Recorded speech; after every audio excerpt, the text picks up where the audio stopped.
hanging around in the background. Go lay down, Bubba. Go lay down. He figured out that people were going to be doing something that did not involve him. He decided to tippy tap around. Hi, Woody. Hello.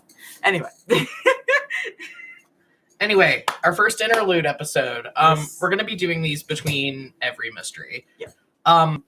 Don't want to call the shots too early, but it seems like they are going to be like shorter episodes. Yes. We are intentionally not putting like jackalope interludes in them. It's sort of just a beat between mysteries for us to do tying up loose ends, a little bit of character and relationship building. Yeah. Just other things that kind of lead up to the next mystery. You know.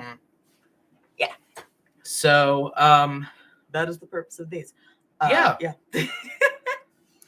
That being said, playlist is a little short, and y'all saw the scenes are kind of low stakes. Well, the Damien scenes were less low stakes, but that's just because of where we left things off after the first two episodes.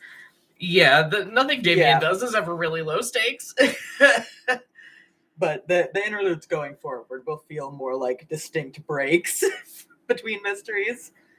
Just because we need to let these bitches have a breath. Just stop. We need to have ourselves have a break as we go forward. But yeah, the playlist. Yes. First one was Maps from the Broadway musical Fun Home. Yes. And that was for the found footage. Yes. Al, known Fun Home stan, take it away. I really love Fun Home. It's mostly on here for maps show you what is simple and true. Try laying out a bird's eye view. Not what he told you, just what you see. What do you know that's not your dad's mythology? Which very much... Oh, excuse me, I'm sorry. Which very much has been my kind of defining line for how we're writing Ellie's relationship to their dad.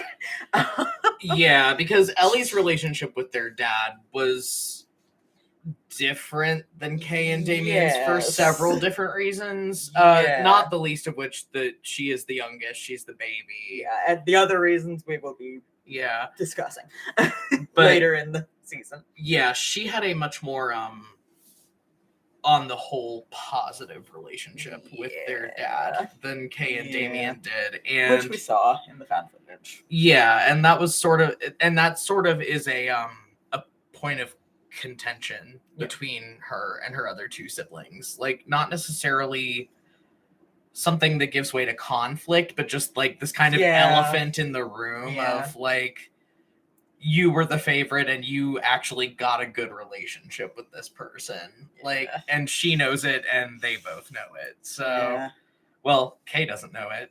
Kay doesn't know shit about fuck. But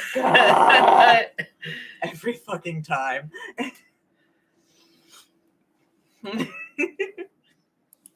And then the next one. Oh God. You take this one, Al. Okay. I suggested the song is Black Box Warrior OK Ultra by Will Wood. And yes, Woody. Thank you. And it was very much I felt like it fit the vibe of the first scene, and also it's a Luke song. It is a Luke song for reasons. Just fucking, what do I even quote from the song? It's such a song. Is defective. Yeah. Yeah, I'll just quote this one part of the spoken interlude. Just fucking... My hope is to assess through my objective report of your subjective conjecture whether this proprietary blend of expertise and seasoning works as well as this transorbital ice pick. Holistic ballistics, you got a better idea? It's about the best we could come up with. What, you think ideas spread because they're good? No, they spread because people like them. So here we are once again, holding, as it were, a mirror up to your mirror. I guess it's just something people do.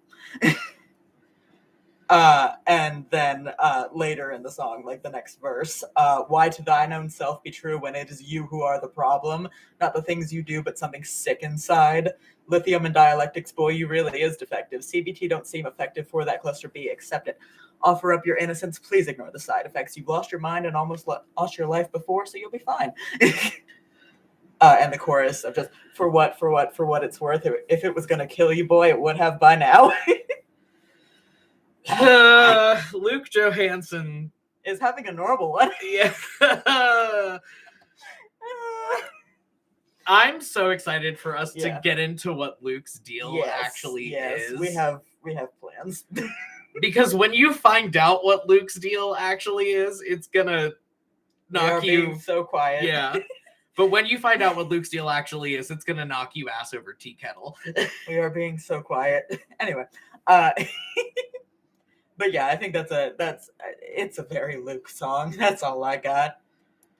And then next song was Taylor Beckett's Quarter Life Crisis, which was a K song. She's having a hard time. She's having a hard time.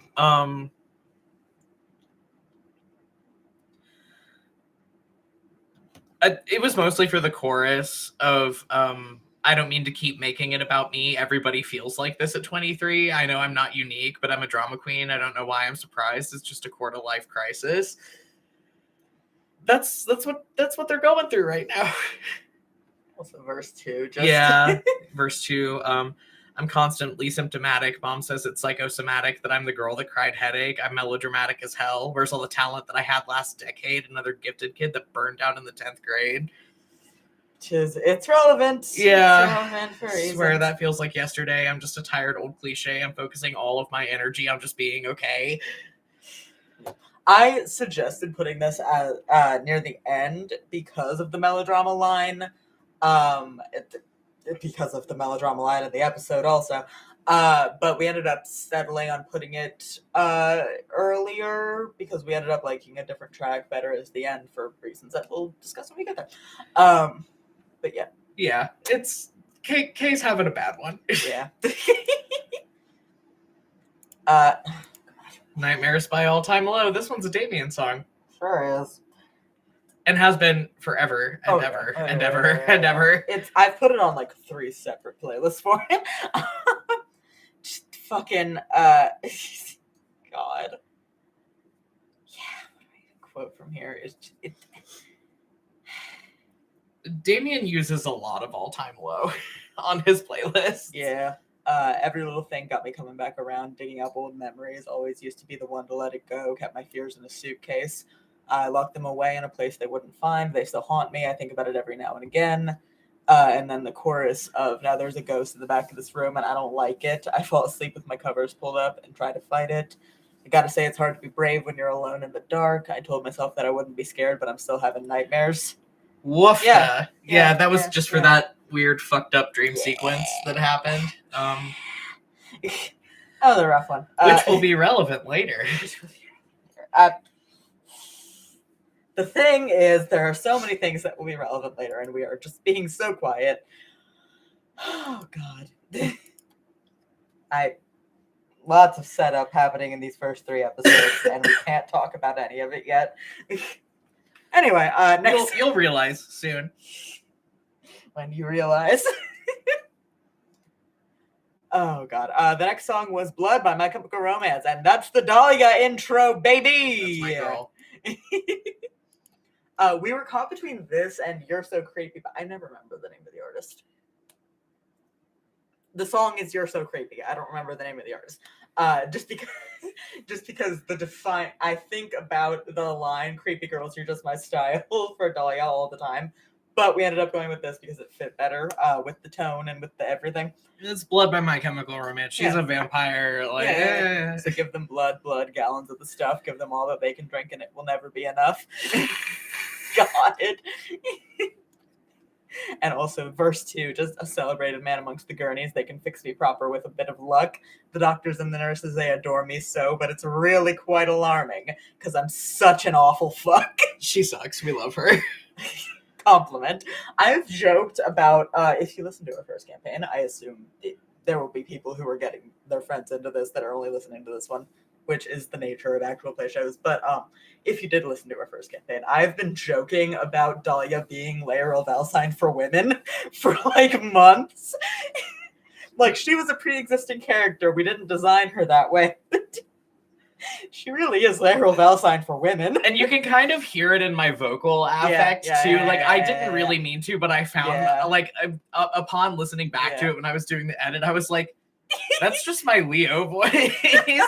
The tone is slightly different, but the tone is different, but like the vocal affect and the way that I like put my emphasis on things. Yeah. And like the crispness of it is very Leo. Yeah. Like, you said the other day that she's Leo with a pink tax. Yeah, she's the Gillette Venus version of Laeral Valsine. She has a lot to her, and again, she was a pre-existing character. But like, as far as the surface, as far as her vibe, her vibe, the way that Barry has been acting her, etc., she just the Gillette Venus version of Laeral Valsine. It's enchanting. You know, she's mean, she's petty. Yeah. If the character, she knows that she is God's gift to the earth. Like, if the trans character with daddy issues, sharp teeth, and borderline personality disorder fits, we gotta wear it. Yeah. I adore Dahlia. I love her so much.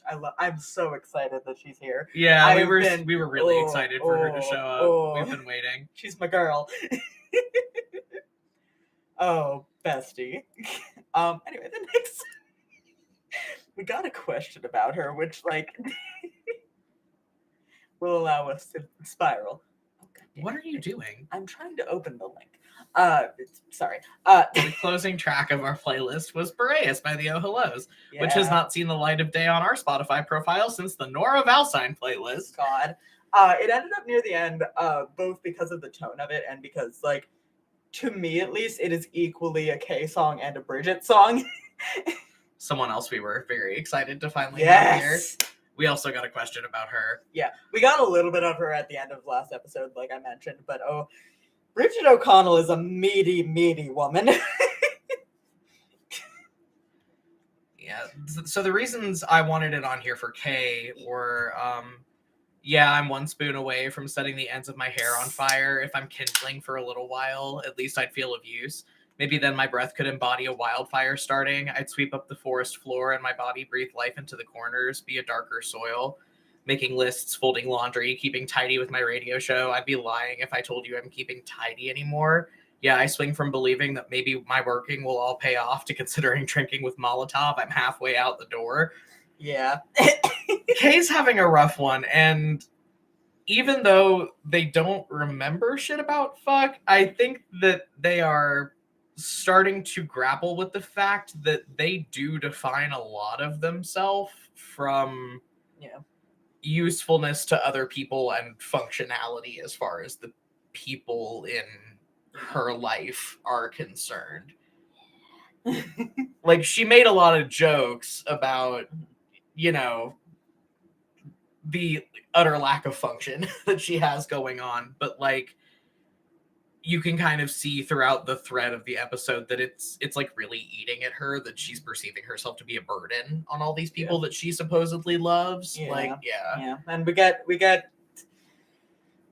a bit of that discussed next episode.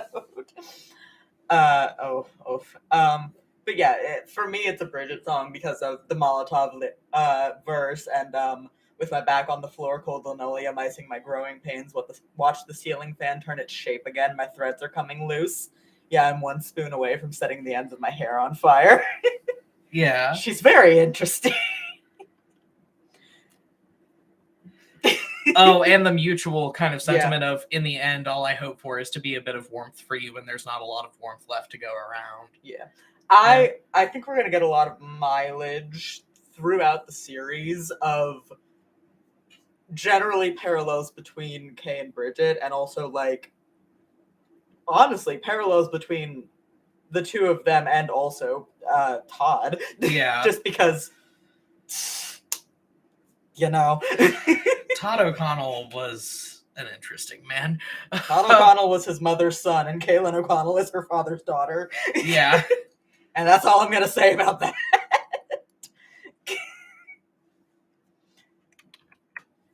Questions? Okay. Yeah, we're good on time. Okay. Our first question was, so the tape, man, they loved each other. Negative.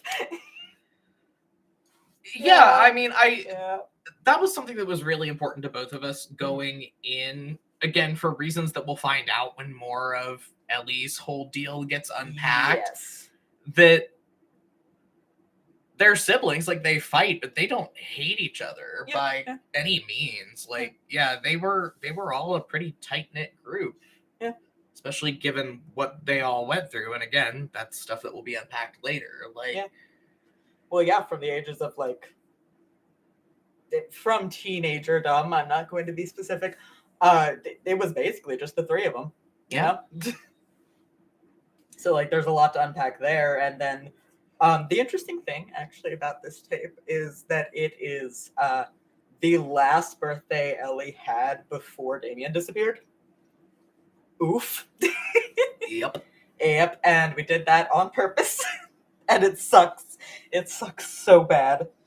But yeah, it is very much, they do fight a lot, and they have very different opinions on everything, and also specifically their childhood, and like, oof. I think a lot of what was interesting there was like, we're only going to be able to see through flashbacks and through the found footage what their dynamic was, all three of them together, for quite a while. Just Damien's running around in the desert. Obviously. Ellie's on a Greyhound on her way to kill her sister right now. But yeah, we're gonna see a bit of Kay and Ellie and how they kind of bounce off of each other, but like, it is something that we're gonna have to unpack, that dynamic is very much formed out of, there was a third person here, and how are we dealing with that? Yeah. You know? And I think something that I really liked about that found footage was that it was a really interesting insight to Ellie's characterization, in that she experienced something that gave her a lot of big emotions, and then like removed herself from the situation because she knew what she was feeling had different implications for the other two. Yeah. Like, she said it herself, like, I get that like you two's relationship with Dad was like very different and he was horrible to you, but I still miss him. Like, yeah. And there's a lot to unpack. There's just a lot to unpack. But yeah, I think that's something that is very, that implies a lot about Ellie's characterization and is very much foundational, that we will see more of once again. We had a lot of fun recording that one, and we had a lot of fun putting it out there. We knew, like, we're trying to do the found footage so it is related to something central about the episode every time. And I was saying, like, from the beginning, we have to have Ellie in this one. Because she's coming. Because she's coming. Oh, she's coming. She's in the airport right now. No, she's on a Greyhound from Chicago. But yeah, our second question. Our second question was, please, please tell me anything about Luke. I'm thinking about him so much. He's so fucked up. He's so fucked up. I want him in my fridge. Put him in the icebox, folks. He didn't have a good time in the last refrigerated environment he was in. I don't know if we want to put him in there. Come on. It's really hard to tell you anything about Luke right now, just because we don't really know anything about his whole deal yet, and that is going to be very important and very central here in a few episodes. I think Damien and Luke, sorry, my sentence was there. Damien and Luke work as really good counterpoints to each other because they're both fucking lying all the time. Yeah, they're both fucking lying all the time, but it's like Damien has like a scrap of morality left about him sometimes. Aw. Sometimes. Well, Meanwhile, Luke is just like, bye. yeah. They're lying in different ways and for different reasons. I think Luke is just kind of not addressing any of his shit. Which, like, and that is something that is hard to talk around because it's something that he is doing very purposefully. You can conjecture. Yeah. Because of how well Luke knew Angie and like Yes. everything that he said in previous episodes about like his experiences with Angie, that Luke is running from a lot. Luke at one point in his life felt compelled to disappear and start over, and I think you can tell a lot by the fact that like he made that offhand comment to Damien about like having stuff stashed places that would allow him to just go off the grid and restart again. So, you know, there's an implication there of A, how many times has he done this, and B, why does he feel the need to have these fail safes in place? Like, and also like he's dropped a couple things about his parents and Yeah. the way that they were, and like he said directly in, I believe, was it episode 2 or episode 1? He said something directly about just emptying their bank accounts and cut and running. Yeah. You know? I think it is important to pay attention to the little tidbits that Luke does drop, because he is intentionally keeping a lot of his the secrets big very, stuff. Yeah. He's keeping things very close to the vest, very intentionally, and it is hard to talk around that for us. Yeah, well, and like that's just kind of how Luke is as a character. Like and again, like he and Damien complement each other because they're both very adaptable. Yes. You know, they're both always trying to get through these social situations or these like existential situations in a way that they come out either unscathed or on top. Yeah. And Luke's adaptability looks a little bit different from Damien's adaptability. Mostly Luke gets through situations by just on sheer charisma for a lot of it. Well, and he said himself, he lies, cheats, and swindles people for a living. And doesn't like, and with the liberty that he said that with, you could tell like he doesn't really have a lot of compunctions about that. Yeah. And you can see why it works, because he's a very nice looking man with a big smile and a lot of confidence. Yeah. You know, like he is. There are a lot of situations in which, like, the effectiveness of the con of putting on a uniform and walking with confidence is overstated, but Luke is the prototypical example. You know what I mean? Like, he is so confident and he moves with such a surety that it is hard to question him. And that is on purpose. That is something that he has very carefully cultivated.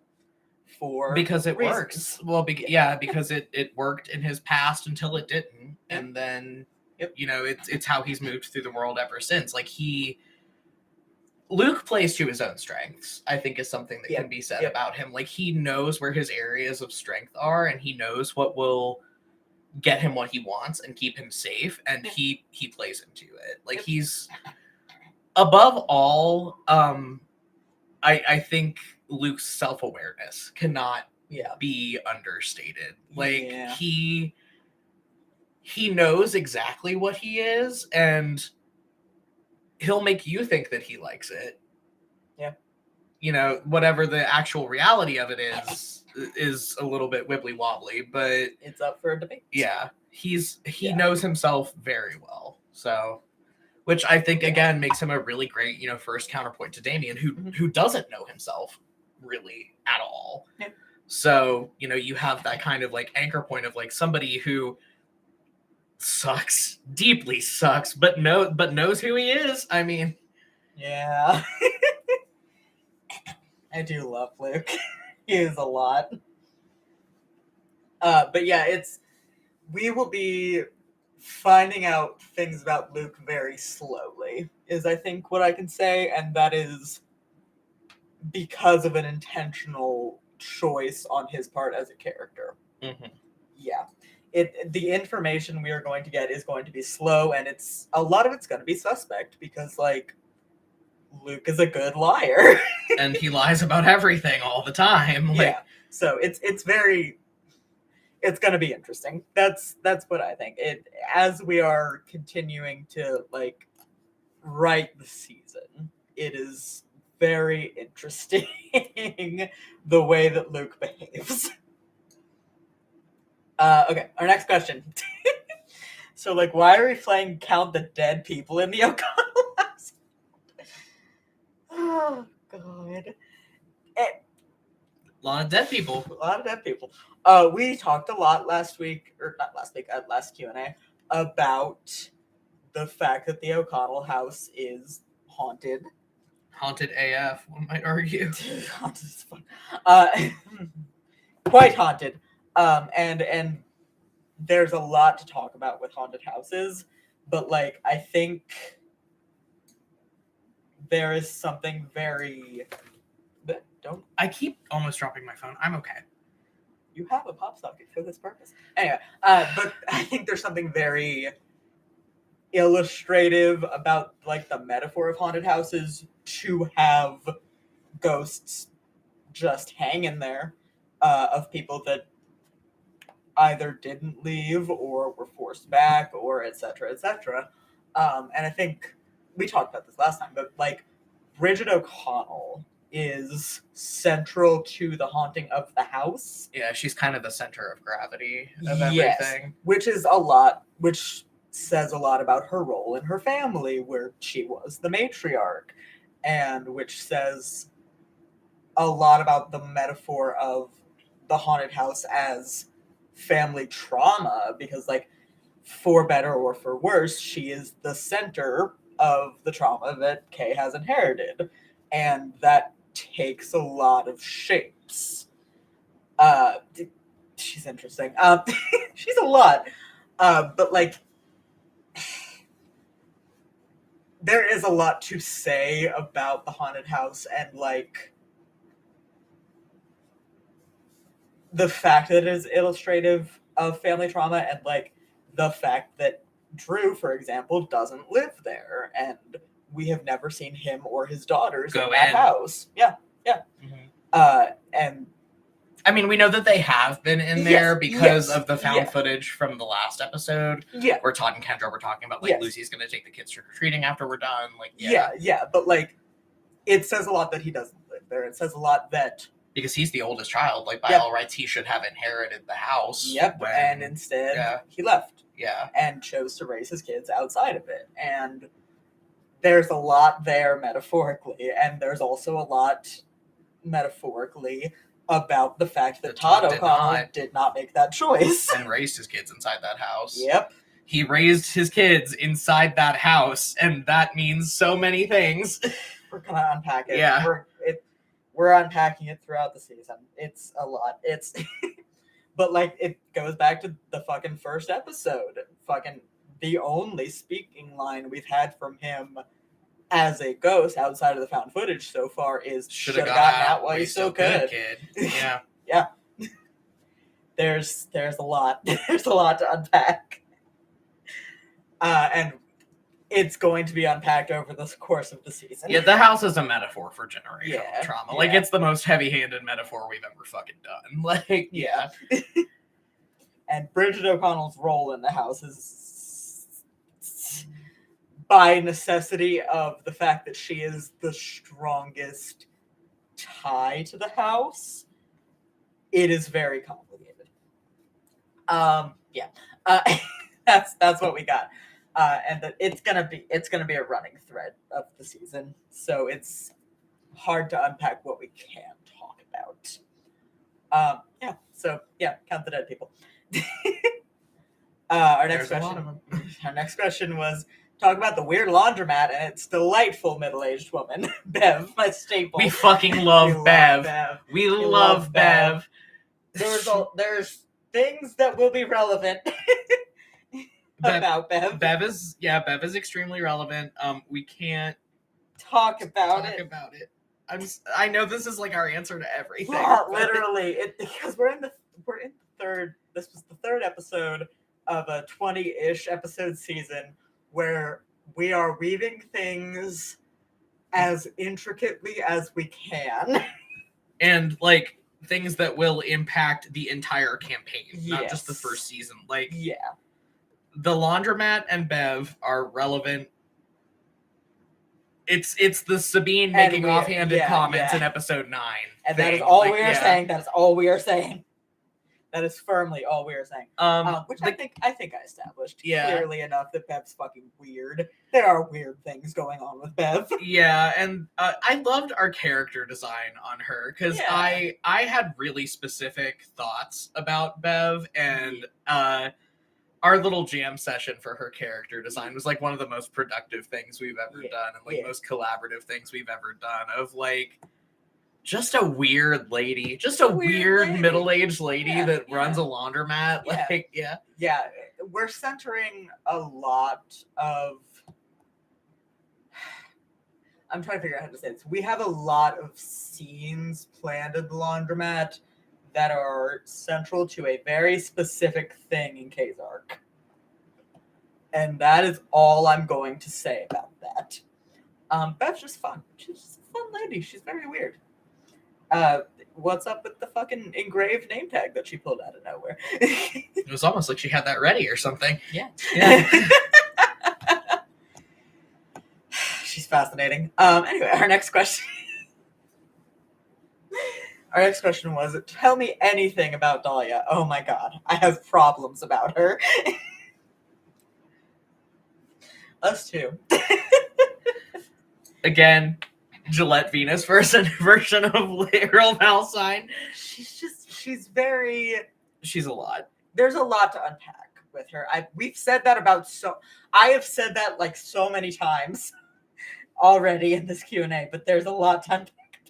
Yeah. And I think a running theme of these first 3 members of Team Damien is that They're all running from something. well, they're all running from something, and also they all keep things very close to the vest and very buried.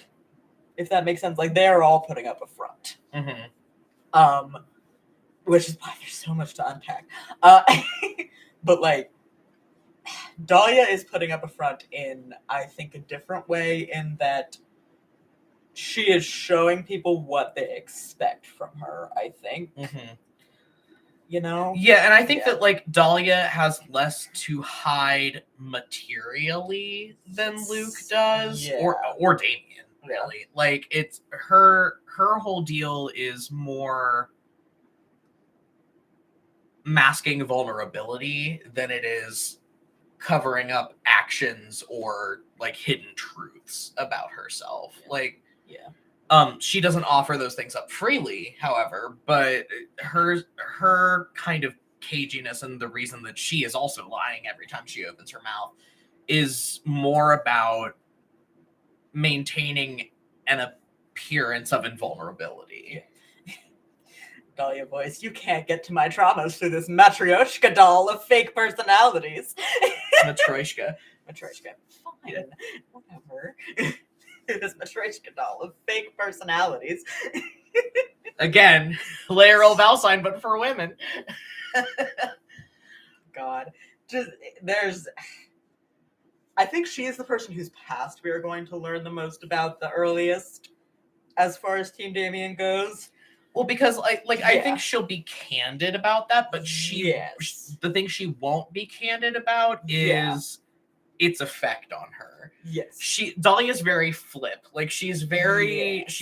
Yeah. flip and nonchalant Yeah. about everything, and like that is a construction, and that's the one thing Yeah. about her you have to realize is Yeah. that like she is not as easy breezy beautiful as like Easy she's breezy, beautiful cover girl. yeah she is Easy breezy, beautiful creepy girl.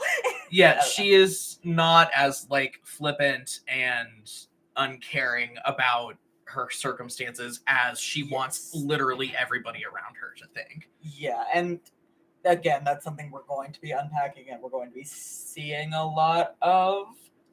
I think the difference is Dahlia will be very candid about her past in the way that she would be candid about, like, an encyclopedia she was reading out loud to you, you know? Yeah, like, Yeah. Dahlia is one of those people who will, like, tell you the most blood-curdling shit about their childhood trauma and be like, yeah, it's funny, right? That was weird. Anyway. Yeah. Yeah. Oh, God. But yeah, Team Damien, for a lot of this season, is just going to be an exercise in hurting cats, but the cats are hurting themselves and trying desperately to get each other to talk about their trauma. While trying not to talk about their own. Yes. It's everybody deflecting, like, I don't want to talk about my trauma. Let's hear about yours. And then it's just going in a circle. They're playing hot potato. Yeah. Which I think storytelling wise is a really fun thing to do because we've always liked playing with unreliable narrators. We've always liked playing with, like, interpersonal dynamics as storytelling devices. And I think the fact that everybody on Team Damien is a big fat liar is, like, something that is so cool and that has been so interesting to play with because, like,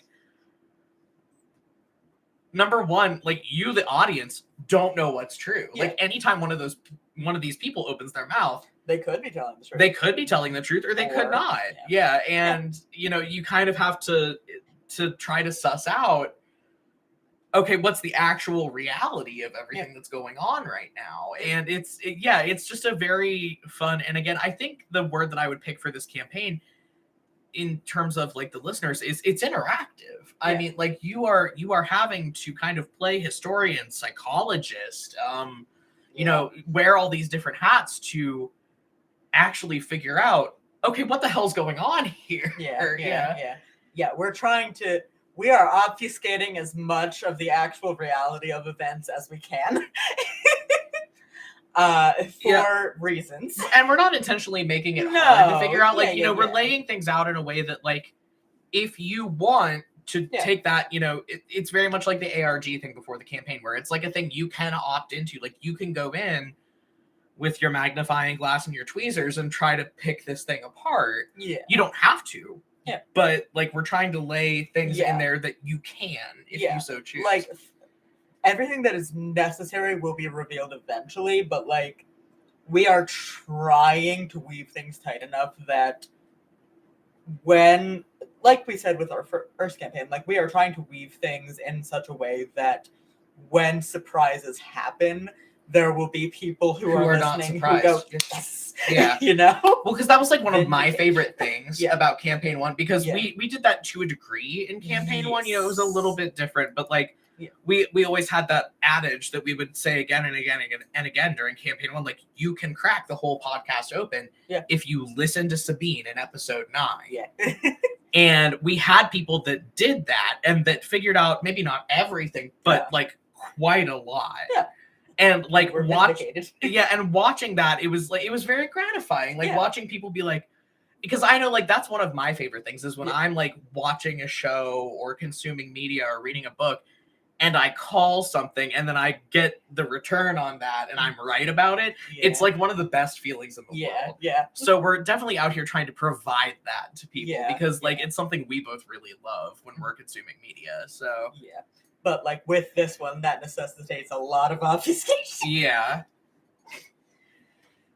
Goodness. Anyway, Dahlia. That's what that question was about.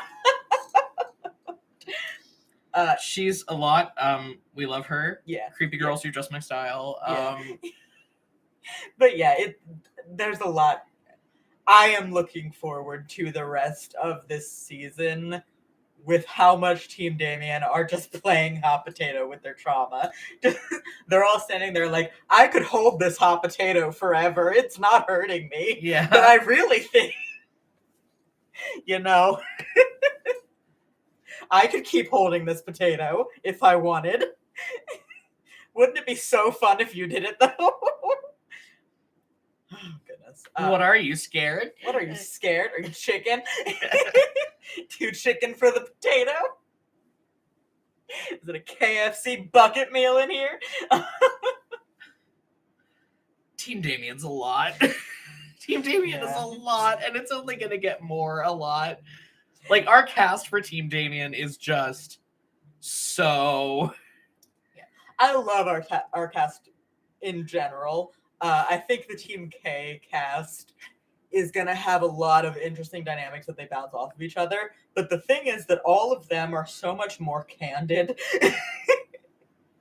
Because, like... Which, again, like, that's a reflection of K, too. Yeah. Because, like, we've talked before about how, like, K is honest to a fault. Yeah. Like, she tries to lie, and she can't really, you know? Yeah, a lot of what Team K is doing is trying to unpick mysteries and trying to figure some things out. So, like, they are pretty candid. But it's because they don't know enough shit.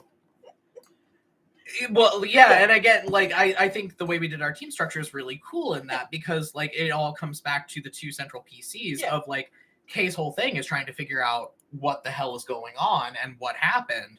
And Damien's whole thing is run for your life. Run for your fucking life. Yeah. So, get out of there. So run, little gay boy. Run, little gay boy, run. And it's more beneficial in that instance to have people that, like, just through their histories have been running and hiding and succeeding at it. Yeah. Whereas with Kay, it makes more sense to have her build a team around herself of people that also want to get to the bottom of things. Yeah. And I think that's also, like, because of the setting structure that they have going on, like, Team Damien are locked in a constant bottle episode, basically. Yeah. Like, they are moving from place to place, but they are fundamentally stuck with each other in what will at times be some very close quarters. And, like, they are all in this space of they cannot be totally candid with each other because their secrecy is kind of all they have as far as distance from each other. And they're and they're stuck with each other. And it's like it's a real bitch of a situation if you think about it. Like, I am stuck with these people that I cannot stop lying to. Yeah. And that on some level I know are lying to me about everything they say. Like, lots to unpack. Yeah. There will be a lot of unpacking. Whereas Team K are just kind of... They're kind of moving in and Yeah, out. Like, yeah. I think K kind of feels like the eye of the storm somewhat. And in a way she is. I mean, Like, they all have a lot of things going on outside of the mysteries, and that is easier to achieve with them because they are all in the same geographic area, but they all have a lot more going on within that area. Mm-hmm. Like, Lydia has her own house and a job. Yeah. Like, and the other members of Team K also have their own things. We can't discuss them because they aren't here yet. But yeah, it's something that is going to be interesting to compare and contrast as we keep going with the season. We are being so quiet, but I am so excited. Our last question was, so Grandma? Non-vengeful Grandma? I wouldn't say that. Well, she's not vengeful towards Yeah. Kaylin. But that's about it. Yeah.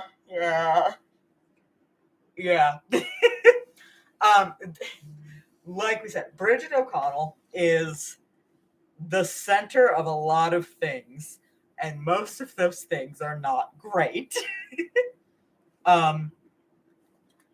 She has, I think, the most answers of anyone who Kay is in contact with, and is determined to only share them when she has to.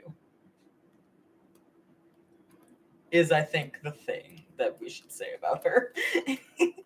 I mean, think that house is a crypt, and she's the crypt keeper, essentially. Yep.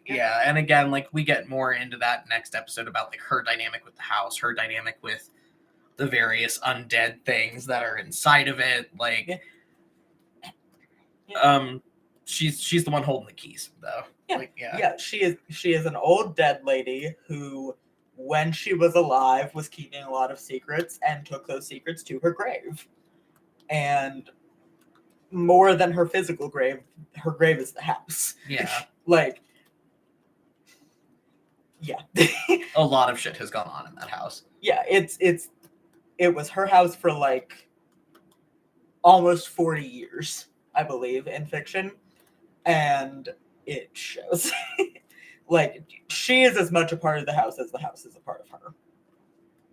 And that's something to unpack. And I think of her grandkids, she saw herself the most in Kay for reasons that we will discuss later. And also just because of like personality. Yeah. Like we see Kay like through flashbacks and just through like her own personality starting to come through the fog of the amnesia as somebody who is very much like a caretaker, like type A, wants to be in charge, wants to know what's going on, wants to be the one directing things. And like they're very similar people. Yeah. And I think that's coming out in how she's going to relate to her secrets and her own sense of identity and her relationship with Kay, if that makes sense. I think I'm trying so hard to figure out how to say this. I mean, basically, it's just I think their whole dynamic, at least right now, it comes down to basically just acknowledging Kay as the heir of all this bullshit. Like, you didn't ask for this. Sorry, kid. Like, it's yours, though. Like, she is, in fact, the culmination of a family curse several generations in the making. Yeah. Yeah, I think that's a good way to put it. Just, you have inherited this shit. I didn't mean to pass it down, and you didn't mean to inherit it, but here we are. Yeah. Like, I would like to help you try to cope with it. Yeah. Because I also had to cope with it and didn't have anybody helping me. Like, yeah. I think, there is a lot to be said about as much as the house was a part of Bridget, it is a part of Kay. You know? Which is why Kay could only hear the voicemail in the house. Like, like it's the house is kind of like part of the magic system in a way, at least as far as Kay is concerned. Yeah, like as far as specifically the O'Connell family is concerned. Yeah. The house is a linchpin. Yeah. And we're and that, I think, is going to be the culmination of a lot of threads. I think. We've planned it to be the culmination of a lot of threads near the end of the season. Which is why we are being so quiet, and which is why we are setting it up very early. Okay. We're gonna riff for the rest of this hour. Because that was our last question. Just oh my god. The production on this episode I would love to talk about, because I know you worked really hard on it. So it's not only listening to the things that people say that will let you crack the whole podcast open, like we were talking about in campaign 1. Listen to the sound design. Yeah. Design's been really good. There are things baked into the sound design that, if you take them into consideration when you're like theorizing about things that could happen, or like theorizing about what the actual truth is, part of the things that will help you unravel them are in the sound design. Yeah, that's true of all the episodes we put out so far.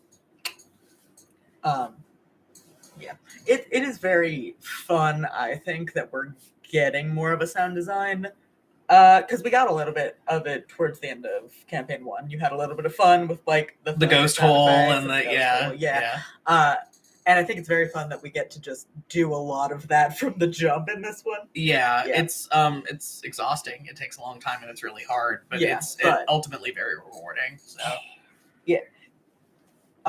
also, I've noticed personally, because I do all of our transcripts, I've noticed personally that you've been reusing a lot of soundtrack. Like, I feel like more than in campaign 1, if you would like to talk about some choices. Oh, yeah. I have, by reusing soundtrack. Like, keeping it constant, like the pieces constant across episodes. Oh, yeah. No, there's really only the one theme so far. Oh, okay. Yeah, I have a theme for Kay and Damien, but that's about it. Yeah, otherwise I haven't really. I've reused a couple pieces from campaign 1. Oh, okay. Yeah, Yeah. that's my bad then. I just thought a couple pieces sounded. No, I've been trying to keep everything pretty Yeah. diverse, except for I have a consistent theme set up for Canadian, but that's about it. That was me being stupid. But you know, I am planning, which again, like that's something I did in campaign 1 Yeah. as well, like Leo and Fee. Well, it wasn't even Leo and Fee had a theme. It was like the generational trauma had a theme. Like the Leo and Fee theme got reused for Kimberly and Kiva, and yeah. So, but yeah, Kay and Damien have a theme. So far, nobody else really has a theme, but that will change. Yes.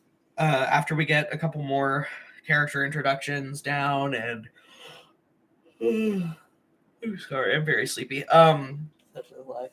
Yeah, after we get a couple more character introductions done, and we start really getting into the meat of like the web of interpersonal relationships, like there will be more soundtrack themes that happen. I'm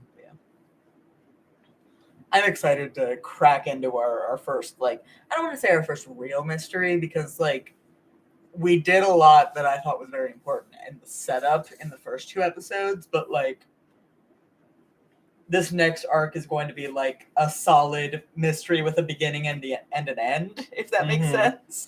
For both PCs. And it's less expo. I mean, yeah, like it's more. We had to get the expo in there, but yeah, but it's like this next arc is more us just playing Monster of the Week. Like, yeah.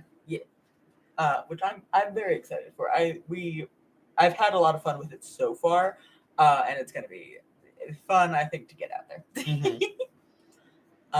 Lots of things, and the next arc is called Damien's next arc, at least, is called Viva Lost Vampires, which we think is very funny and clever. Which is, I think, my favorite pitched arc name of the season. I love Viva Lost Vampires as a name. Oh, it's really good. My favorite side character is getting introduced next episode. Yes. My side character, we mean like outside of the main cast. Yeah, like a character that is not a hunter, essentially. Because when we're talking about like Team K or Team Damien, like all of those characters are hunters with character sheets. Yeah. This is a person who is not a hunter, does not have a character sheet, because he would break the game if he did. Yeah. But when we're talking about the main cast, we were talking about if you're not familiar, Monster of the Week, the way they do character sheets is they do playbooks where every character fits into a Monster of the Week genre archetype, and you can only have one of each. So, like, when we're talking about the main cast, it's the people that have those roles and that are the only people that fulfill each role. Like Kay being the spooky, Damien being a spell slinger. We revealed this episode at the beginning that Luke is the crooked. Lydia's the mundane. Oh, I don't think we said that, but yeah. Oh, okay. Yeah, I don't think we said it at the setup. Well, Lydia's the mundane. Yeah. But yeah. Yeah, because Lydia took a stat increase. That's why we didn't say it. Yeah. We said that Luke was the crooked because I said that Luke took a crooked move. Yeah. Lydia's the mundane. And we love that. Well, we talked about Dahlia using rotes, so we can go ahead and say that Dahlia's the hex. Yeah. We pulled a couple things from the Monstrous playbook for her, which is the thing that's kind of designed for like vampires and werewolves and stuff like that. Which are coming into play more later. Like at this point in her sheet, she doesn't have a lot of that going on. Yeah, it's more like Dahlia is a vampire secondary to all her other shit. It's like she's got all this shit going on and also she's a vampire, so... Dahlia is a vampire who does blood magic, and the causality that direction, and the causality there does not go the direction you think it does. No. And I love that about her. Oh goodness, but yeah, we have interesting things. We couldn't make Dahlia the monstrous because we have another character that's the monstrous. Yeah, that we haven't met yet. Yeah. Well, we have met him. Shh. Okay. Be silent. Yeah. But yeah, we have the monstrous who no other role fit for him, whereas the hex is really fun for Talia. She gets to keep a ceremonial dagger in her bra. I think that's very on brand. Yeah, that's her thing. That's a good illustration of her character. Person that keeps an afame in her bra. What else are nice tits for, if not for storing items? Snacks, keys, ceremonial daggers. Maybe she's got crystals under her demonias. You don't know. I don't know. Oh God, I do want that to be a running thing, a running joke with Dahlia. She just pulls random magic shit out of nowhere. She's got a wand stapled to the inside of her skirt. This episode wasn't the one with the vape joke, was it? No. Okay. There is a really good thing about Dahlia's vape in the next episode. Not so much a joke, just setting up that she has one so we can joke about it later. Yeah. God. Oh, goodness. Character of all time. I love Dahlia Amari Castillo Bennett. I love her so much. This arc, I think, has two of my favorite character introductions between this interlude and the arc that we're about to start, because Dahlia's in there. Of the main cast, I think two of my favorite introductions, because Dahlia and character who will be coming in next episode, who is my special little person, my bestie. Very. A lot of good characters this arc. Yeah, we have Dahlia, redacted, and shut the fuck up.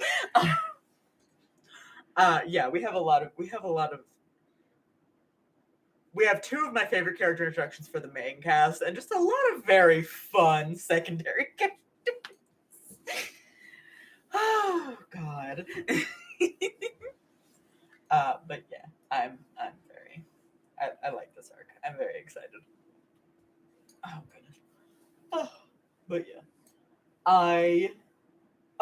we talked about we are leveling up characters in concert in the main cast. Well, for this arc, and then when characters come in, they will be the same level as the PCs, which incentivizes us to get some experiences. We haven't been doing great at that, honestly. I roll too good. You got a couple experiences in the last episode that we recorded. I am cursed with good dice. Oh no. That must be so hard for you. It is when we're doing a system where we fail forward. I'm gonna have 3 moves for the first 4 arcs of the campaign. At least this time we won't have to deal with a mission insufferable again. Well, we will. Yeah. We'll have to deal with it, but we'll level up. Yeah, but we'll come out of it stronger if we live. Oh God! But yeah, we are incentivized to level up before we get to the end of an arc, before we get to our next character introduction, so that the next character to come in, and that's only a concern for this season, because our entire main cast is going to be introduced this season. But we are incentivized this season to level up before we get to the next character introduction. So that our next character can come in with a couple extra moves. Dahlia got 1 extra move that she came in with, and the character that's introduced next episode came in with an extra one, and good for them. Actually, I think Dahlia got an extra move. The character that's coming in next episode, much like the rest of Team K, just got a stat increase. Because I like beefing up my stats. You know what? Yeah. If we're gonna min-max, let's min-max. Let's go. Min-max, baby. Which again, different play styles. You tend more towards taking moves. I'm just I want each member of this team to be able to roll a 10 every time we try to do something. Yeah. Yeah, I've got Max Weird. Yeah. Yeah. The character that's coming in next episode has Max Sharp.